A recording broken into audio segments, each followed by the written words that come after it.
Welcome everybody, Double Tap here, and today we're going to take a look at Banished, and I'm going to give you guys some tips and advice on how to create a little thriving town here, and hopefully not die immediately, because this is a very unforgiving game, but it is one of my favorites.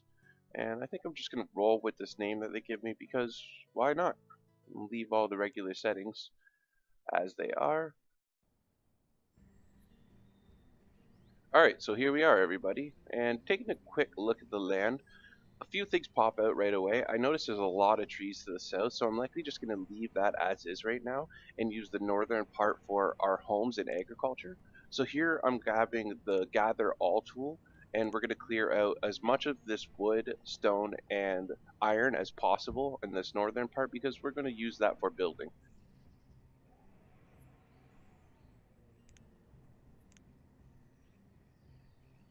And if you look to the south here, yeah, there's a lot of condensed trees, so we're likely going to use a forester's lodge there and just leave that as is now. So we're going to start by setting up our agricultural fields, and bar none, food is the most important resource in this game. So if you intend on making it at all past the first few days, you have to have a steady food production, and this is true throughout the entire game. If you allow your people to go even a day, possibly two, without food, they will starve to death, and they will starve at alarming numbers. So yes, let's stay on top of our food production, and the first thing we want to do is get some fields out there so that they're going to start clearing these out and we can get these operational as fast as possible.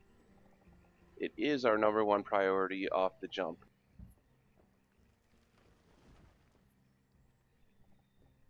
So here you'll notice that I'm doing 7 by 7 farms, and there is a reason I'm doing that. 7 by 7 requires only one farmer. If I were to go over that by one, it would require two. So if you are going to do a larger field, make sure it's in increments of 7 by 7, such as 14 by 14 for two farmers. Doing this just allows you to make sure that you're getting the maximum amount of crop per field and per worker.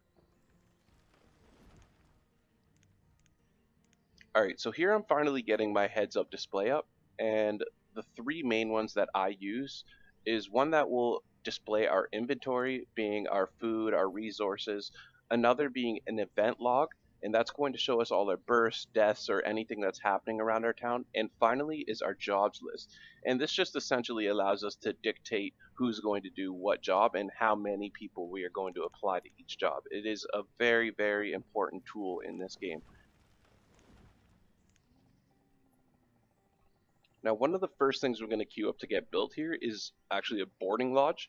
And the reason why I recommend the boarding lodge for beginning game especially is because it can host a large group of people, easily hold all the people that you're going to start with, and give enough space that they can actually start reproducing. So you're actually going to grow your town off the jump as well. You don't need to worry about that, and it eliminates the need for each individual home to go gather their own resources. It's basically going to be a stockpile for all the food and firewood in one spot. Alright, so here you see me using the increase priority tool. It's pretty self-explanatory. It just means that whatever I'm highlighting, I intend on it being built priority, or in this case, cleared priority over everything else. And now that we have that going, I'm going to speed the time up a little bit here. And as my people are gathering all these things, I am going to set up a fishing lodge over here to the right of our agriculture. And the reason I'm doing that is because the fishing lodge is unique to the agriculture in the sense that it gathers food and resources throughout the entire year. The lake actually doesn't freeze during winter, whereas your agricultural fields can only be grown and harvested throughout spring to autumn. Once winter hits, everything that's left over is ruined. But we will talk more on that later on. Now, the next two buildings you see me placing here is the woodcutting lodge and the blacksmith. Now, the woodcutting lodge takes logs and creates firewood, which is extremely important. It stops our people from freezing to death. And the blacksmith is also important because every single trade uses a tool, whether it be the farmers using hoes or whether it's the builders using hammers. They all need tools, and the blacksmith creates the tools for every single profession. So let's say we didn't have a blacksmith and we allowed our people to just keep working with the tools that they came with, eventually they'd break and our people would no longer have tools. What happens at that point is they do their jobs at a fraction of the rate that they typically do it. So it is an easy way to watch your town crumble. So you do want to stay on top of your tools production as well as your firewood.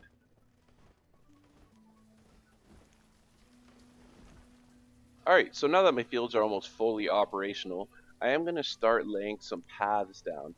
Now, even though I would say that paths are mostly aesthetics, simply because your people choose to not walk on them the majority of the time and they just pick the most direct path, they do have a practical purpose to them still. Now, if you do have your people walking on the path, they'll walk faster. They'll walk about 20% faster.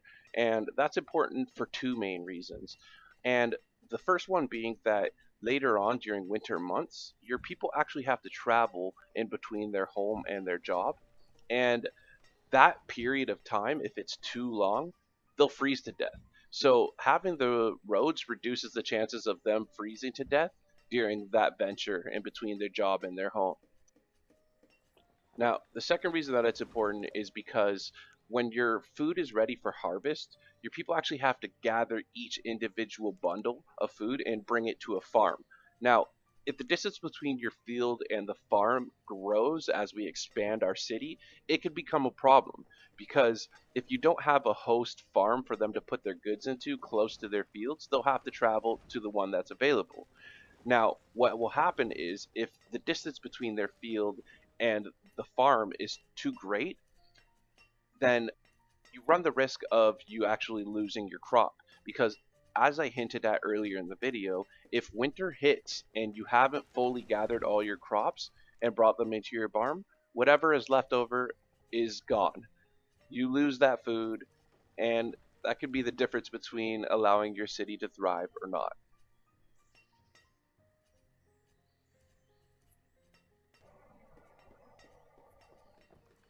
So now that we have everything queued up that we need, just time to watch them go to work for a little bit here and enjoy this beautiful soundtrack.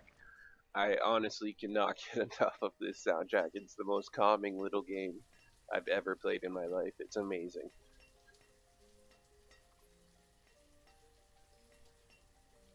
And it's fun watching these people gather. Here you can see them just bringing all the resources to each of these places that need to be built. Right now they're gathering all the logs and stone for our boarding home.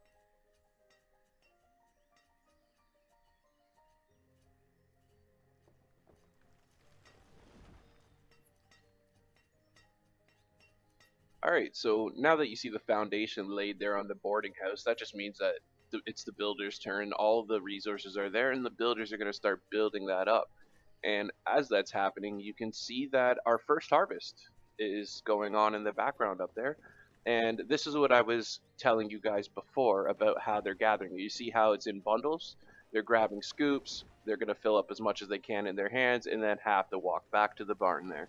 So, yeah, there's the practical example of what I was getting at earlier, and why it's important to make sure that all the resources are within a relatively tight area.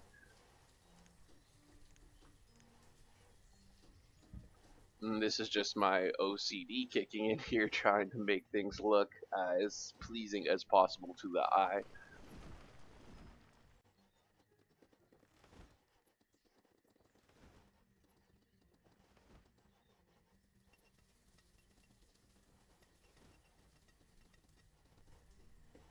Just sped that up a little bit there for you guys so you don't have to watch quite every single animation. But now that our boarding home is built, it's important to watch here. You'll notice that all our available laborers are going from our farm and our stockpile directly to our boarding home. And what they're doing is they're gathering firewood and all the available food that they could store in there so that they don't have to actually travel in between these places again. Everything that they need is in one spot. Again, why the boarding house is so important in the beginning game versus creating a bunch of individual homes for these families and having to worry about each individual family grabbing these resources. Later on, it won't be an issue. There are things to help with that, but in the beginning, it can be a problem. So why not just simplify things? All right, and now they're basically repeating the same process, but for our woodcutting lodge and for our blacksmith. They're gonna carry all the wood and all the stone required for these buildings. And again, you see both our foundations are laid. That means these two buildings are now ready to be built, and it's our builder's turn instead of the laborers carrying the goods. So you can see right away our builders are getting on top of it, and they're gonna get those two built up and operational for us. Now, you may have noticed that we actually, it seems like we have a large number of laborers. Well, they haven't actually increased. What's happened is all our farmers, because they realize it's autumn and they cannot grow another crop before winter hits, all of our farmers essentially turn into laborers when they cannot farm the actual plots of land that they're given. So it's a little handy thing in the game. We don't have to take away their jobs in order for them to go do another job. If they can't do their job because of a seasonal function, they just immediately turn back into a laborer, and you don't need to worry about switching in between farmers and laborers on the jobs list. All right, our blacksmith's up. Gonna put somebody to work in there. And here, if you click the lodge and go to inventory, you can see there's an abundance of food and firewood in there. Now, the game might pop up giving you messages saying you're low on food or you're almost out of food. That's not the case. It's just they've removed it from the storage and just put it in the building lodge. So fret not, everything's okay.